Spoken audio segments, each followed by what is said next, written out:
Eu estava pronto para partir, convicto de que encontraria a paz eterna. No entanto, no momento em que minha alma deixou meu corpo, eu me deparei com algo que jamais imaginaria. Um alerta urgente para aqueles que acreditam estar seguros em sua fé, mas podem estar profundamente enganados. Chamo-me Padre Adrian e dediquei toda a minha vida à Igreja Ortodoxa, guiando minha congregação e preservando as tradições sagradas transmitidas de geração em geração. Desde que fiz meus votos, soube que minha missão era clara: conduzir almas à salvação, defender a verdade das Escrituras e proteger a fé contra influências corruptas. Minhas práticas diárias eram voltadas à oração, ao jejum e ao estudo. Meus dias eram preenchidos por liturgias, confissões e pregações sobre pecado, arrependimento e a brevidade da vida. A igreja não era apenas meu trabalho, era minha razão de existir. Eu sempre dizia aos fiéis que a morte não era o fim, mas apenas uma transição para a eternidade ao lado de Deus. Pregava isso com firmeza, certo de que, quando minha hora chegasse, eu estaria preparado. Nada, porém, poderia me preparar para o que estava por vir. O câncer me consumia, e os médicos já não podiam fazer nada. Meu corpo se debilitava, e cada respiração se tornava um esforço. Cada segundo parecia escorrer como areia entre os dedos, mas uma sensação de paz me envolvia. Eu vivi para Deus, confessei meus pecados, recebi os santos mistérios e preparei minha alma. Estava pronto para partir, com minha família ao meu lado, e aqueles que amava segurando minhas mãos, murmurando orações com vozes trêmulas. Entre eles, meus irmãos sacerdotes cantavam salmos, ungindo-me com óleo sagrado, preparando-me para a travessia final. O quarto se preenchia com o som das preces, formando um hino solene. Um dos padres se inclinou sobre mim, suavemente, disse: Padre Adrian, você cumpriu sua missão. Não tema. Medo? Eu não sentia medo. Tinha certeza de que, ao dar meu último suspiro, minha alma se elevaria, recebida pelos anjos, conduzida ao paraíso. Preguei durante toda a minha vida que os justos seriam acolhidos na paz divina, enquanto os ímpios tremiam diante do julgamento de Cristo. Mas, ao fechar os olhos, minha visão se turvou, e os sons ao meu redor se dissolveram. Em um último suspiro, murmurei: em tuas mãos, ó Senhor, entrego o meu espírito. E então, o silêncio. Não houve luz radiante, nenhum coro celestial, nem calor acolhedor. Apenas escuridão e um vazio absoluto. Algo estava errado. Eu ainda estava consciente, mas sem corpo, sem peso, sem nenhuma ancoragem na realidade. A dor que me consumira nos últimos meses havia sumido, mas junto com ela, desapareceu também o calor da minha existência terrena. Eu sabia que morrera, mas o paraíso que pregava com tanta convicção não estava em lugar algum. Tentei falar, mas não emiti som. Tentei me mover, mas não havia chão, direção, nada. A escuridão se estendia infinitamente, consumindo qualquer noção de tempo ou espaço. Foi então que percebi algo: não estava sozinho. Algo me observava, invisível, mas palpável. E nesse momento, o pavor tomou conta de mim, enquanto a terrível verdade se revelava. Minha jornada não tinha terminado, ela apenas começava. Não havia céu, chão, nem horizonte. Apenas uma névoa densa e pulsante, como se tivesse vida própria. O ar era estranho, nem quente, nem frio, mas denso, como se pesasse sobre mim. Eu tentava me mover, mas não possuía corpo. Estava consciente como nunca antes, mas sem forma, flutuando no vazio. Não havia canto de anjos, luz divina, ou qualquer sensação de paz, só silêncio absoluto. Foi então que a dúvida se infiltrou em meu ser. Eu estava errado. Minha fé me enganou. Passei minha vida inteira me preparando para este momento, convicto de que ao morrer encontraria Cristo. Mas agora, eu não estava em lugar nenhum. Estaria na morada dos mortos, preso entre a vida e a eternidade? Ou seria tudo uma mentira? Tentando rezar, abri a boca, mas nenhuma palavra saiu. O silêncio era esmagador, como se drenasse meus pensamentos antes mesmo que pudessem se formar. E então, senti uma presença. Não uma, mas várias. No início, era apenas um arrepio, um sussurro sem origem, mas logo o som se intensificou. Eu não estava sozinho. Algo me observava. Formas começaram a emergir da névoa, distorcidas, mutáveis, feitas de sombras e de algo que não deveria existir. Não tinham rostos, mas de algum modo, sabia que me viam e me queriam. O medo me envolveu como uma corrente fria. Tentei fugir, mas como escapar quando não há direção? As sombras se aproximavam, lentamente, saboreando meu terror. Eu havia falhado, apesar de anos de serviço à igreja. Senhor Jesus, salva-me. Minha oração foi silenciada antes mesmo de começar. O vazio me consumiu, até que algo aconteceu. Uma força me arrancou de lá, como se uma mão invisível me puxasse para cima. O véu se rasgou, a escuridão se dissipou, e de repente, vi diante de mim um novo mundo. Cidades imensas, luzes deslumbrantes, arranha-céus tocando o céu. Eu estava em outro lugar, mas não sabia se era salvação ou apenas o começo de algo ainda pior. À primeira vista, tudo parecia normal: ruas movimentadas, casas de pé, igrejas com portas abertas. Mas algo estava errado. Uma escuridão viscosa rastejava pelos becos, deslizando sob portas, envolvendo as pessoas sem que percebessem. Vi famílias reunidas, mas desconectadas, pais e filhos conversando, mas sem uma verdadeira conexão.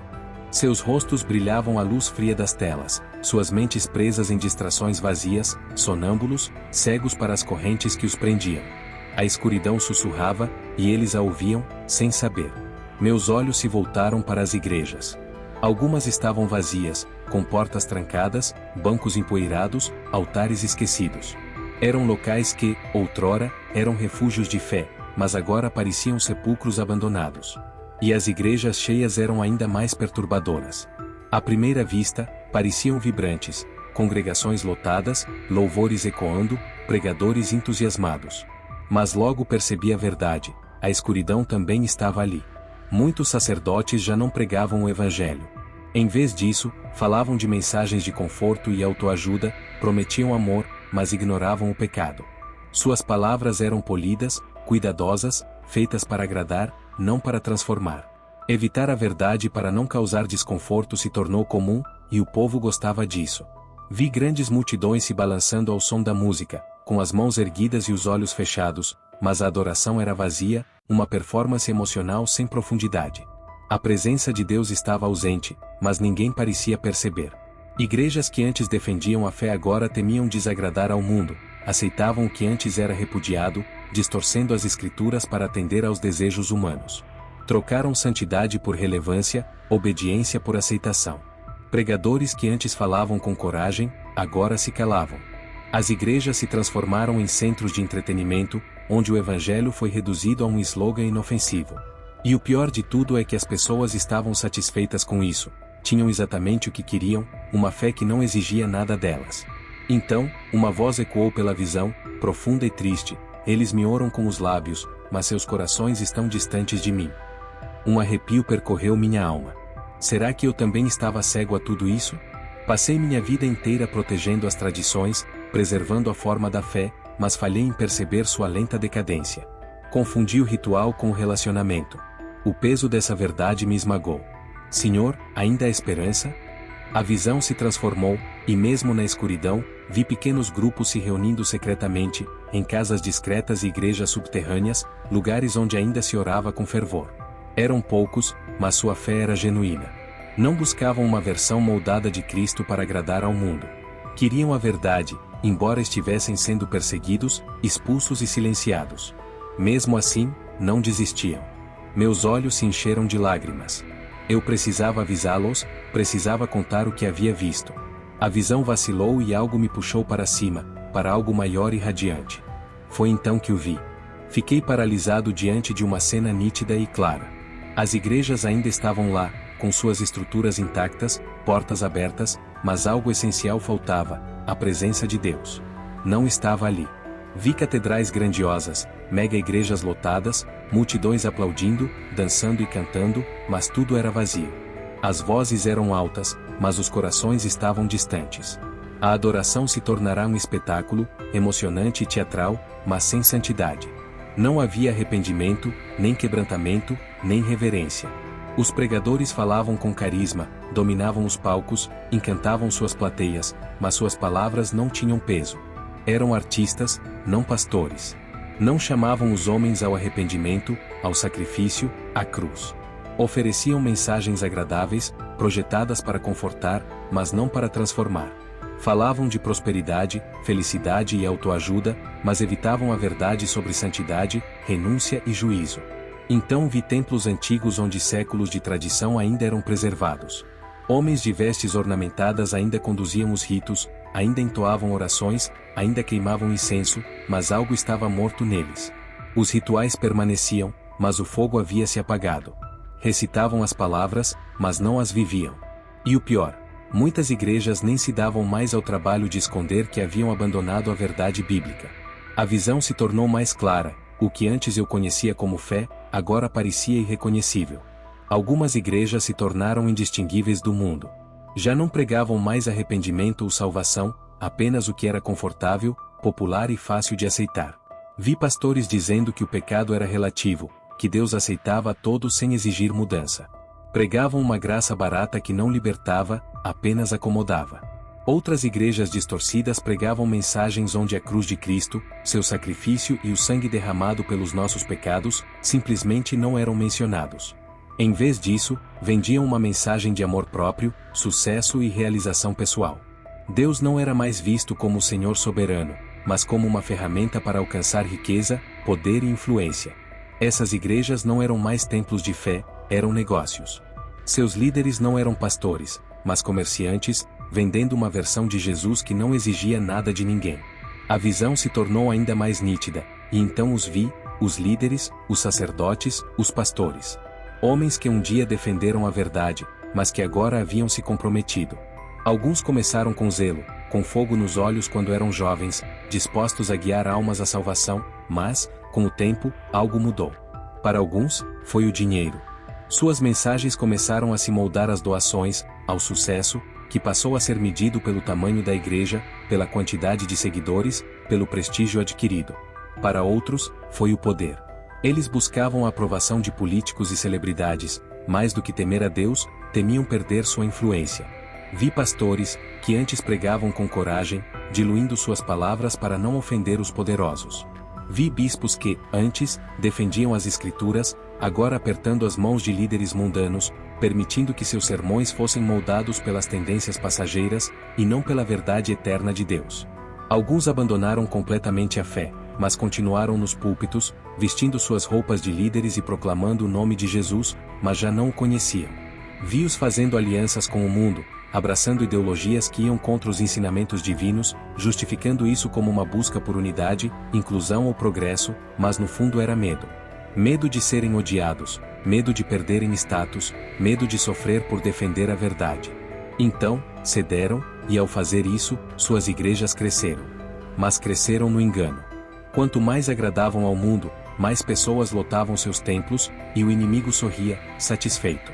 Foi então que percebi o que estava por trás de tudo. O inimigo não atacou a igreja de maneira direta. Ele foi mais sutil.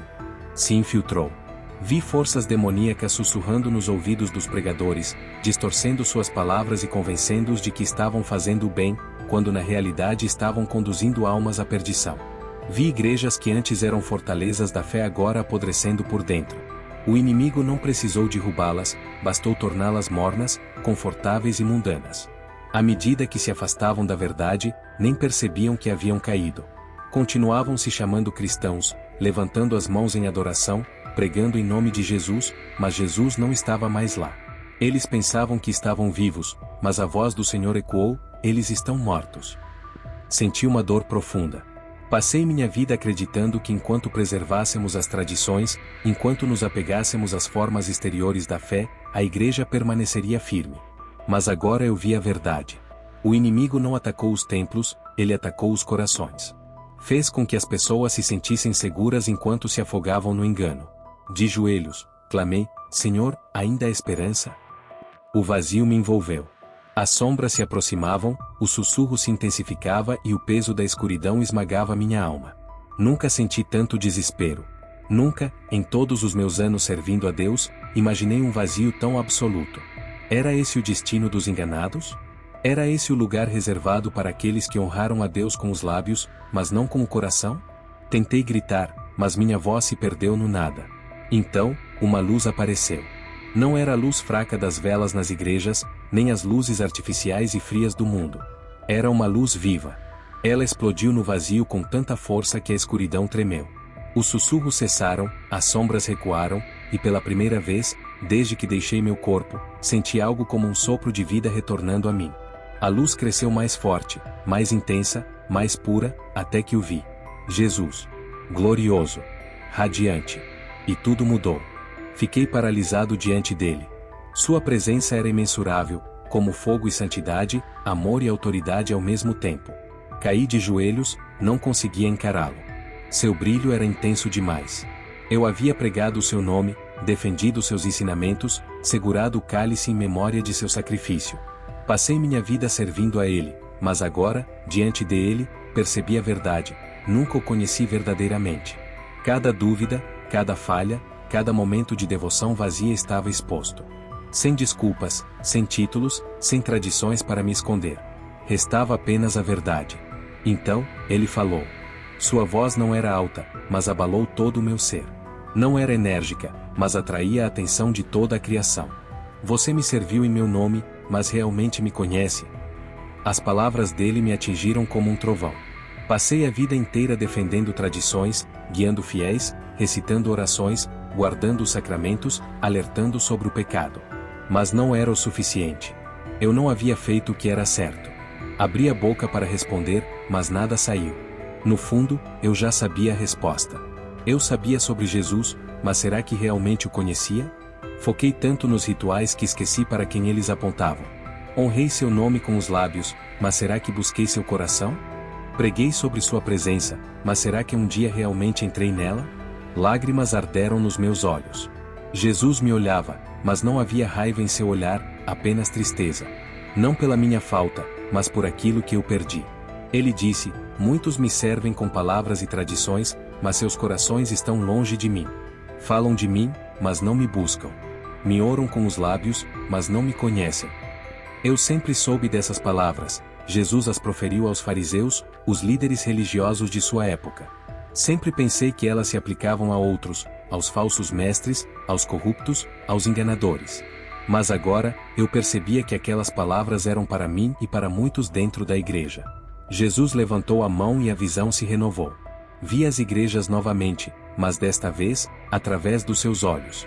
Muitas delas cairiam, não por perseguições externas, mas porque, por dentro, estavam vazias. Eles trocaram a verdade pela comodidade, a santidade pela aceitação, o poder pela influência. Quando as tempestades chegaram, quando chegou a hora da prova, essas igrejas desmoronaram sob seu próprio peso, pois foram edificadas sobre areia. As multidões se dispersaram, e muitos caíram, percebendo tardiamente que haviam seguido homens, e não Cristo. Mas nem todos haviam caído. Ainda havia um remanescente, pequenos grupos de fiéis, escondidos, perseguidos e ignorados pelo mundo, reunindo-se em casas, em locais secretos, em igrejas clandestinas onde a fé era proibida. Eles não tinham grandes templos, riquezas ou influência, mas tinham algo que ninguém podia tirar: corações ardentes e orações fervorosas. Eles adoravam não por formalidade, mas pela presença viva de Deus. Pregar o Evangelho lhes custava tudo, mas não hesitavam. Eram poucos, mas inabaláveis, pois estavam firmados na rocha. As palavras de Jesus ressoaram: as portas do inferno não prevalecerão contra a minha igreja. E agora eu compreendia. Ele não se referia a edifícios, instituições ou tradições, mas sim àqueles que verdadeiramente o conheciam, aqueles que não cederam, que o escolheram acima de tudo. Lágrimas começaram a cair dos meus olhos. Passei minha vida acreditando que a força da igreja vinha de sua história, de sua estrutura, de suas tradições imutáveis. Mas agora, vi a verdade: a verdadeira força estava somente em Cristo. Caí de joelhos, chorando, e sussurrei: Senhor, o que devo fazer? Jesus estendeu a mão e respondeu: venha, há mais que você precisa ver. E então, o mundo ao meu redor mudou novamente. Jesus me olhava com tristeza e urgência. Ele me disse: você deve voltar. Uma onda de angústia me invadiu. Voltar? Como eu poderia voltar para aquele mundo de engano, onde a verdade estava sendo trocada por conveniência? Como eu poderia retornar depois de ter estado em sua presença? Senhor, por favor, deixe-me ficar contigo. Cada parte de mim ansiava por permanecer ali, em sua glória, onde não havia dor, dúvida ou medo, apenas Ele. Mas sua expressão permaneceu firme, e ele disse: muitos me rejeitarão, mas alguns ouvirão. Diga-lhes a verdade antes que seja tarde demais. Essas palavras não foram um pedido, mas um comando. Eu pensei na minha congregação, nos meus colegas sacerdotes, na minha família. Será que percebiam o quanto estavam perto de serem enganados? Sabiam quanto tempo realmente restava? Meu coração apertou enquanto olhava para Jesus. Perguntei, e se eles se recusarem a ouvir? Ele respondeu, isso não cabe a você decidir. Sua tarefa é falar. A escolha deles é ouvir. Sua mão continuou estendida. Minhas lágrimas turvaram a visão enquanto, hesitante, estendia a minha mão para ele. Então, a luz me envolveu. Um brilho intenso consumiu tudo ao meu redor. Fui puxado para trás, arrancado da glória de sua presença. De repente, senti meu peito se expandir com um profundo suspiro. O brilho frio das luzes fluorescentes invadiu minha visão, o som incessante dos monitores apitando encheu meus ouvidos. Meu corpo parecia pesado e exausto, como se estivesse soterrado sob uma montanha. Gritos e movimentação frenética ao meu redor, ele está respirando. Seu coração voltou a bater. Mãos me tocavam, verificando meu pulso, ajustando as máquinas. A sala estava em caos, mas eu só conseguia piscar, atordoado. Eu havia retornado. Minha família segurava minhas mãos, seus rostos refletindo choque e lágrimas. Minha irmã soluçava, sem controle. Pensamos que tínhamos perdido você, sussurrou um dos meus sobrinhos. Minha cabeça girou lentamente. Minha voz saiu fraca, meus lábios trêmulos. Eu vi Jesus. O silêncio tomou a sala. Os médicos trocaram olhares entre surpresa e ceticismo. Respirei fundo, apesar da dor nos pulmões. Ele me mostrou o que está acontecendo com a igreja. O engano, a escuridão, a queda. A admiração inicial deu lugar à inquietação. Alguns rostos demonstravam espanto, outros hesitação, até mesmo entre os padres que oraram por mim. Alguém murmurou, talvez tenha sido um sonho. Mas eu sabia a verdade, e havia algo de que eu tinha absoluta certeza, eu não podia ficar em silêncio. Ali estava eu, diante da congregação, com as mãos trêmulas e o coração disparado. Durante anos preguei neste lugar, mas nunca com tanta urgência. Respirei fundo e disse, eu morri. Um murmúrio percorreu a multidão. Olhei para os rostos à minha frente. Alguns estavam atentos, outros franziram a testa, com os braços cruzados, relutantes. A perseguição está chegando. A verdadeira igreja sofrerá. Muitos cairão porque sua fé está edificada sobre areia. Mas ainda há tempo. Busquem Jesus, não apenas a religião. Leiam sua palavra. Não esperem até que seja tarde demais. O silêncio preencheu o templo. Alguns abaixaram a cabeça, pensativos, outros se levantaram e saíram. Eu exalei devagar. Nem todos ouviriam, mas eu havia cumprido o que me foi ordenado. Eu não era mais o mesmo homem que morreu. O padre que confiava apenas na tradição havia desaparecido. Agora, eu conhecia a verdade, e uma coisa era certa, eu nunca mais poderia ficar em silêncio. A Bíblia nos alerta, em Mateus 7, versículo 21, nem todo aquele que me diz Senhor, Senhor, entrará no reino dos céus, mas apenas aquele que faz a vontade de meu Pai, que está nos céus. A pergunta que faço a vocês é, será que realmente conhecemos a Cristo? Estamos preparados para encontrá-lo? Muito obrigado por assistir até aqui, que as bênçãos de Deus estejam sobre sua vida. Nos vemos no próximo vídeo.